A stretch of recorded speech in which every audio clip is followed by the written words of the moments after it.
Alam ko gusto niyo tong recipe na to, kaya gagawin ko today ang simple na palabok na super sarap. Kaya, let's start cooking. So, magigisa muna tayo, no? Yung uunahin natin yung mga topping natin. So, naprito ko na yung aking tokwa. Nandito na.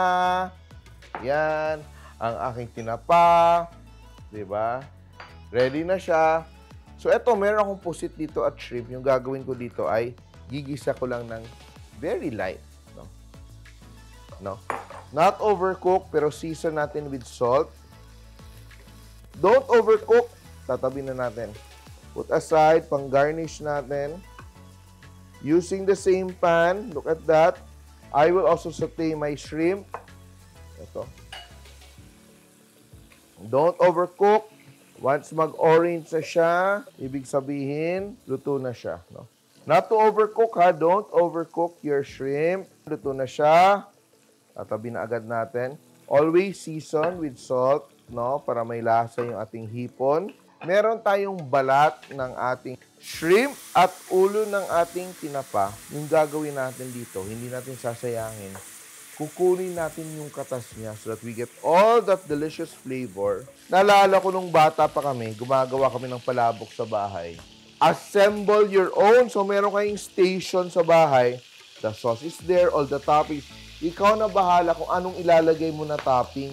To make this very delicious sauce, yung ulo ng hipon, pipisain natin. No? We will mash it along with the tinapa para yung ulo ng tinapa para hindi masayang. No? All that smokiness is added into our sauce later on. No? Extract all that goodness. Huwag natin sayangin. No? Harvest all the flavors you can get from your ingredients. No? So, ito, huwag kang matakot, matusta, no? The more toasted the shrimp heads are, the more flavor makukuha mo. Ngayon, tatabi na natin tong ating shrimp heads at yung tinapa natin. Yan. Remove ang ating toasted, no? Fried natin na shrimp head. No? Nakita niyo yung oil, very rich. Ang bango-bango na. Tatabi natin yan. And now, magigisa na tayo ng ating onions, sibuyas, garlic, para mabango. In the meantime, I will season my boiling water with salt at ilalagay ko na rin yung aking bihon noodles. So, I'm using rice noodles. Let it cook. Yan. Very convenient. Giniling lang yung gagamitin natin. I will add anato oil for color. Yan. Papakulay sa ating palabok sauce. Season with salt. Yung sauce natin, dapat generous tayo sa sauce natin, ha? Huwag tayong magtipid sa sauce para really very nice, very saucy, very flavorful yung ating palabok. Kahit yan lang, wala pang shrimp, di ba? May shrimp flavor na siya dahil ginisa na natin yung ating shrimp heads, yung noodles. Don't overcook your noodles, ha? Few seconds, maluluto na siya. So, strain na natin to.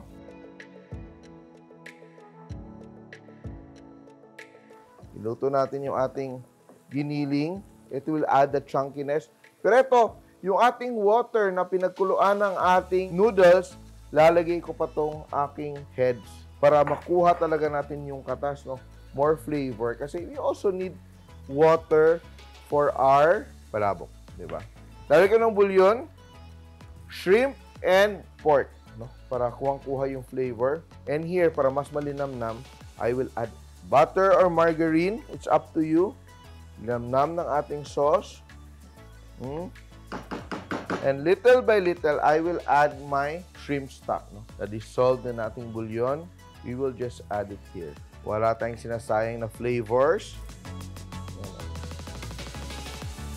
Mix natin. And meron tayo ditong pinunaw na cornstarch. Very simple lang.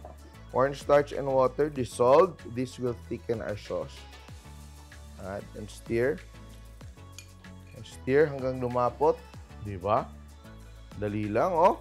Tignan nga natin. How is it? Masarap na ba yung ating palabok sauce? Ganda ng kulay, diba?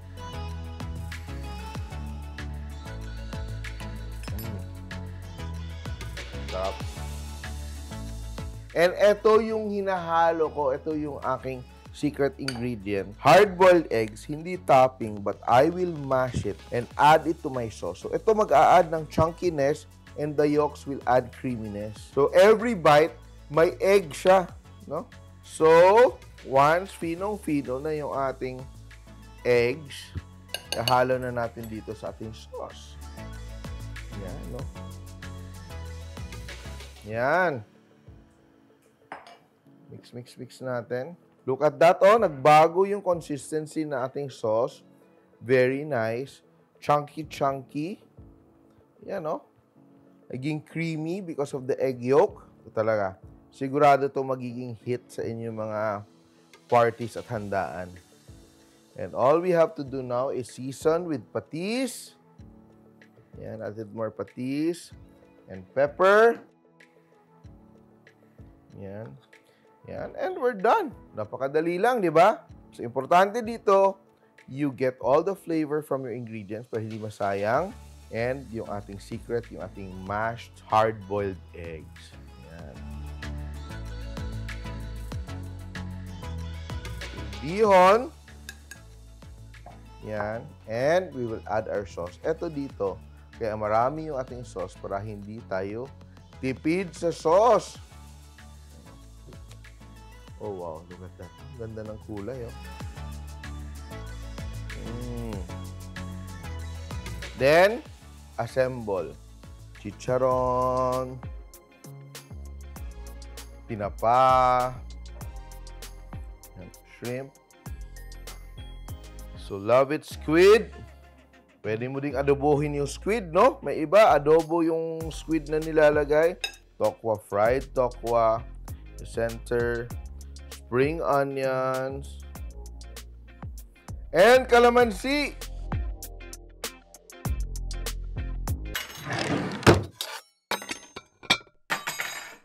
Yan. Can't be without calamansi.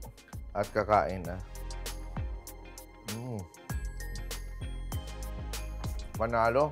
Kahit wala ka na masyadong maraming toppings, the sauce itself is already good enough. Kaya ang key natin dito, 1 cup of liquid, 1 cup of sauce for every 100 grams of bihon. So for example, magluluto ka ng 1 kilo of bihon, 10 cups of liquid plus the other sahog para sigurado kang really very saucy yung inyong palabok. Kaya try this very festive recipe na sobrang daling gawin. Ating super saucy, classic palabok, simple! Please like and share my videos. And if you like more recipes like this, please click here to subscribe. And don't forget to hit the bell button to get notified. Simple!